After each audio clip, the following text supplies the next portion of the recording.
Support WrestleTalk! Donate on Patreon. Hello and welcome to the WrestleTalk news. I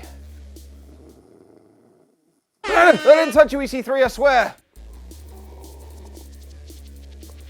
Delicious coffee. WrestleMania was a very long show. I watched it live and that ended at 5 a.m. this morning, and then I headed into the studio to record this. Look, here's a picture of me on the tube this morning at 6 a.m. and I look awful. But that's just one of the brilliant things about being a wrestling fan, isn't it? Doing stupid things like staying up until 5 a.m. to watch WrestleMania. Plus, there's a lot to talk about from the weekend. Like the announcement during Friday's WWE Hall of Fame that we were getting new shows, tournaments, and podcasts coming to the WWE Network this year. Not only is Edge and Christian's show returning, we're getting new episodes of Ride Along. Come on, Ride Along! A 365 special on AJ Styles, and WWE 24 specials on Ronda Rousey and the Hardy Boys, including footage from TNA and Impact Wrestling. It was also announced that WWE would hold the second Mae Young Classic this year, a UK-based King of the Ring, and another United Kingdom Championship tournament from London's Royal Albert Hall in June. But perhaps the most surprising news, depending on your point of view, is that Bruce Pritchard's Something to Wrestle podcast will be debuting on the WWE Network. Something to Wrestle has earned itself a good reputation among wrestling fans for its in-depth look at storylines, pay-per-views, and wrestlers from Pritchard's time working with the company. And it's been mentioned on the podcast and other network shows that WWE wrestlers and staff all regularly listen to it. But that wasn't the only bit of news from Friday night. Impact Wrestling and Lucha Underground held a joint show for Impact's Twitch channel, which saw stars from both companies go head-to-head in direct competition. Wow, 7 hours of Michael Cole commentary appears to have had an effect on the way I describe things. And it was reported that Alberto El Patron had no-showed the event, where he was scheduled for a tag match with Pentagon Jr. against his Redemption opponent and Impact World Champion Austin Aries and Phoenix. The main event was instead switched to a three-way between Aries, Phoenix, and Pentagon Jr. Impact didn't mention Patron's name on the show or give a reason for him not being there, but announced on Saturday that they had severed ties with Patron, releasing the statement, "Impact Wrestling announced today that it has terminated its agreement with Alberto El Patron effective immediately." At Tommy Dreamer's House of Hardcore, it was announced that the advertised and planned Redemption main event of Patron vs. Aries would be changed to the Impact vs. Lucha Underground rematch of Aries vs. Pentagon Jr. vs. Phoenix for the Impact World Championship. And if Impact are looking for a possible Patron replacement, there could be a WWE one available soon. Early last month, it was reported that Dolph Ziggler had signed a new 2-year deal with WWE after rumors that he would be leaving the company once his contract expired. Justin Barrasso of Sports Illustrated claimed that Ziggler had signed a deal for a $1.5 million downside guarantee, making him one of the highest paid guys on the roster, which is why he was inserted into the Fastlane main event and was rumored to face Shane McMahon at WrestleMania 34. However, a certain someone has refuted that claim, none other than Dolph Ziggler himself. In an interview with Fox Sports, Ziggler said that he hadn't re-signed a deal and was in fact still negotiating with WWE, but is prepared to leave the company. "They told you I'd re-signed and I have not. I've asked before to go away for a little while just so everyone can forget I lose 99 times out of 100, and it's never really come through. So I might have to do it on my own and see what happens." Ziggler cut a promo ahead of Fastlane where he said he'd never had a one-on-one match at WrestleMania, hence the rumors of him facing Shane at Mania 34. As we all know, however, Shane teamed with Daniel Bryan to take on Kevin Owens and Sami Zayn, while Ziggler still hasn't had a WrestleMania one-on-one match, taking part in the Andre the Giant Memorial Battle Royal, where he really didn't do much. Who could be the next Brock Lesnar guy or girl? Click the video on screen right now to see clips from Kenny McIntosh's Inside the Ropes interview, and click the one above that for Ollie Davis's review of WrestleMania 34.